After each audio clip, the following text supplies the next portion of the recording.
ఒకసారి నా స్నేహితుడు నాతో అన్నాడు, నా బాల్యం నుంచి అనేక సంవత్సరాలు నాతో స్నేహం చేసినవాడు, అరే ఒరే అని పిలుచుకున్నాం. చిన్న ప్రాయం నుంచి అరే ఒరే అరే ఒరే అని. ఒకసారి నేను సేవలోకి వచ్చిన తర్వాత ఒక ఫ్రెండ్ని ఎరా బాగున్నావా అన్నా. నేను ఒకసారి ఎరా బాగున్నావు అంటే వాడు 10 సార్లు అరే అంటాం మొదలు పెట్టాడు. నాకు ఓకే, నేను వాడిని అరే అన్నాను, వాడు నన్ను అరే అన్నాడు. కానీ నా పక్కన ఉన్నోళ్ళు మేమిద్దరం మాట్లాడుకోవటం విని అయిపోయిన తర్వాత నా దగ్గరకు వచ్చి అంటారు, అతను ఏంటన్నా అరే ఒరే అంటున్నాడు నిన్ను అన్న. బాబు, నా ఫ్రెండ్ వాడు, నా చిన్న ప్రాయం నుంచి వాడు నాతో స్నేహితుడు, వాడు నేను కలిసి చదువుకున్నాము, ఆడుకున్నాము మేము, వాడు నాకు చాలా క్లోజ్ ఫ్రెండ్, వాడు నన్ను అరేనే అంటాడు. అంటే ఏమోనన్నా, అప్పుడు ఏదో చిన్నప్పుడు అంటే అన్నారు, లేకపోతే అదే మీరు ఏదో లోకంలో ఉన్నప్పుడు మిమ్మల్ని అరే ఒరే అంటే ఏదో అనుకున్నారు మీ ఫ్రెండ్స్, ఇప్పుడు అతను నిన్ను అరే అంటే మాకు ఎందుకో బాధ కలుగుతుందన్నా అన్నారు.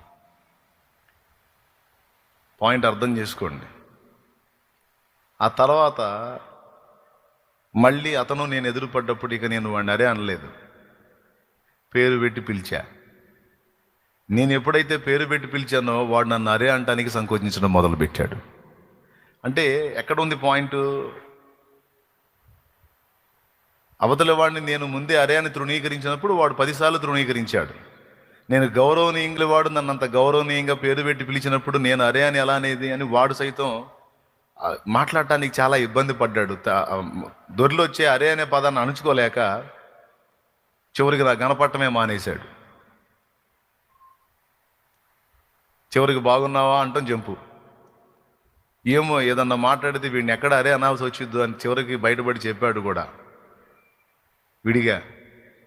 నీతో మాట్లాడాలంటే కొంచెం టెన్షన్గా ఉంది నాకు, ఎక్కడ అరే అనే పదం వాడతాను అని.